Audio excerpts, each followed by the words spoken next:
I'll be going over 10 tips of how to communicate or how to deal with an insurance adjuster on the other side. Listening to these tips could be really helpful in helping you maximize the amount of recovery in your car accident case. So I hope you pay attention, listen very carefully, and follow these tips in order to get yourself the maximum settlement. This is assuming that you are currently not working with an attorney and that you can follow these instructions, and hopefully you'll get a great recovery on your case. First tip is to be honest.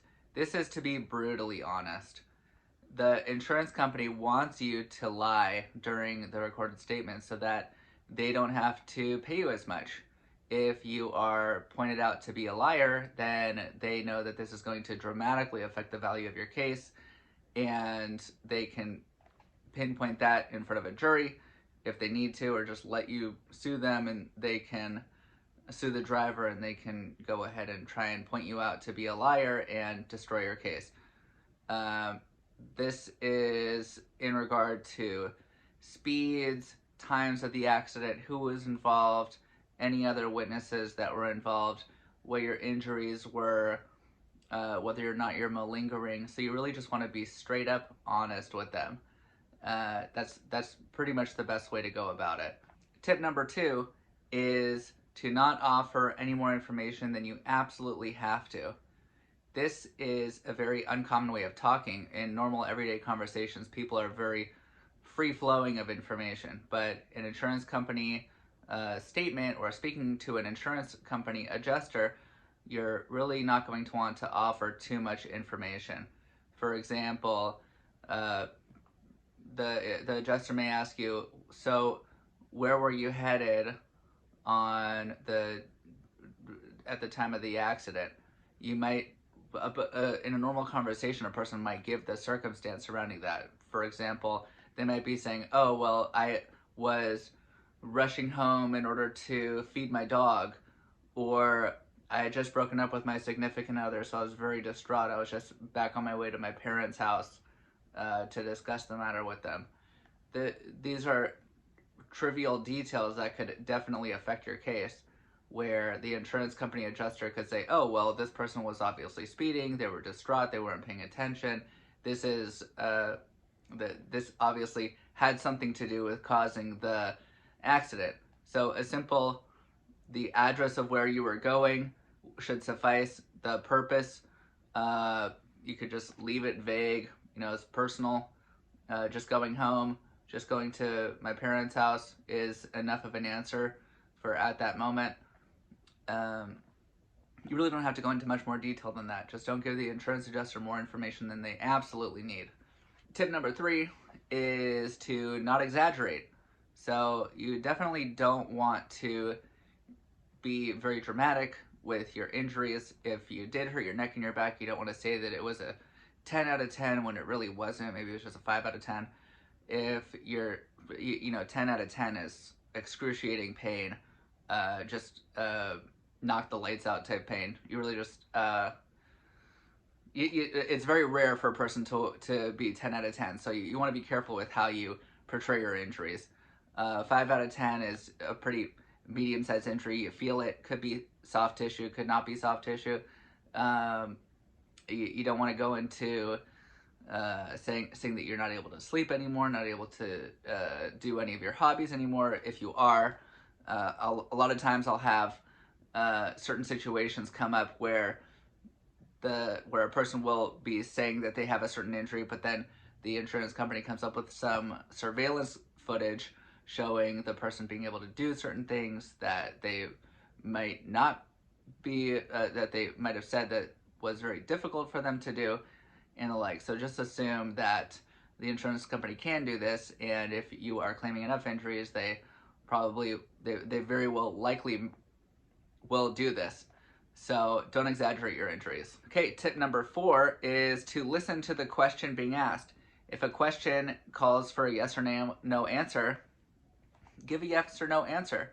If a question asks for dates and times, just give dates and times.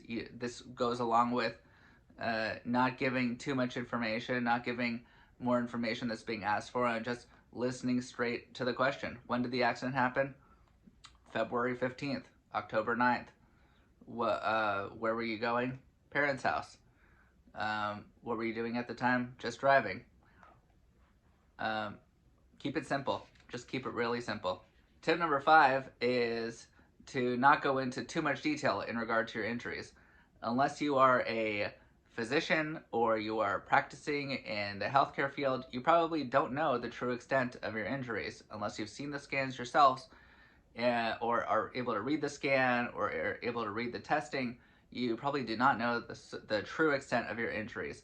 So you want to keep it simple as to body parts. Instead of saying, oh, well, I feel like I have a 2 millimeter disc bulge in my C4, C5, L5, S1, whatever it is. You want to just be vague. My back hurts, my neck hurts, my shoulder hurts, my arm hurts, etc., etc. Just keep it vague as to body parts. Keep it vague as to the number, and just don't go into too much detail about your injuries. Leave that for the medical reports.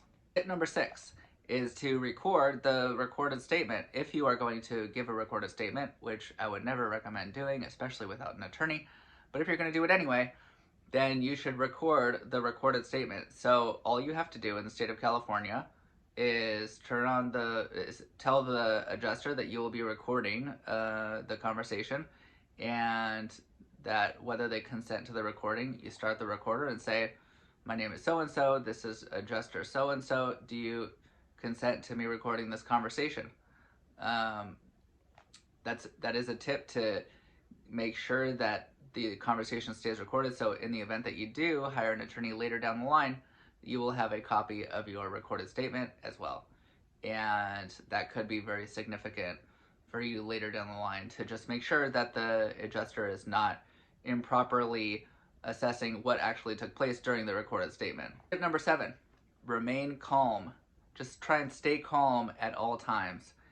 The adjuster might try to say something to rile you up, to be confrontational to you. You just want to stay calm in the moment. You don't want to get overly emotional, because that is when you start to give poor information. If you are emotional in a certain situation, you might be more reactive and might become defensive, might make yourself look not so nice. And that is good for the insurance companies because they are going to deem that you are not going to be so likable. More likable people generally get more money from a jury. Less likable people get less money, typically speaking. So you want to remain calm, remain peaceful and pleasant, but firm. Just polite, cordial, firm. This is a business transaction. It is not a friend conversation, which brings me to my next tip, that the insurance adjuster is not your friend.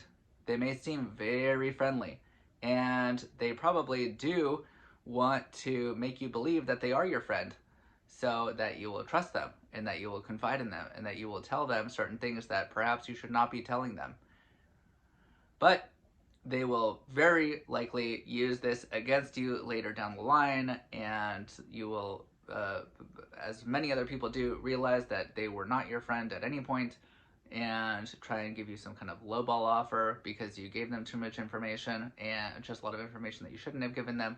So remember, the insurance adjuster is not your friend. They have never been your friend, and they will never be your friend as long as they are the insurance adjuster on your case. The next tip is to not interrupt the insurance adjuster, and to allow, just be firm with them if they are going to try and interrupt you. So when they are talking to you, just be respectful, stay calm as we had just mentioned, and listen to what they have to say. When you are answering a question, don't just allow for them to cut you off. You have to put it down and let them know that you have more to say about the issue. So all you have to say is, please allow for me to finish my answer. I wasn't done speaking yet. And just leave it at that. So at least you leave the door open that you do have more on the topic. And but for one thing is that you should not be interrupting the insurance adjuster. That could just look very poorly. They are not the injured one. It is you who is the injured one. So you're the one that is seeking recovery, and you're the one that needs to be likable, not them. Okay, and last tip, when speaking to an insurance adjuster is to try and listen more than you speak. You want to be inquisitive, see what the adjuster is getting at. Just be very respectful, be quiet when the adjuster is talking. Don't try and talk over them, and just patiently listen to the questions that are being asked, and that will prevent you from not giving too much information, not speaking over them, not being rude, being a little bit more likable, and you should be good when speaking with the insurance adjuster to try and maximize the recovery on your case. Okay, I hope this was helpful. If you have any questions, leave a comment in the comment section below, and I'm looking forward to doing more videos. Take care.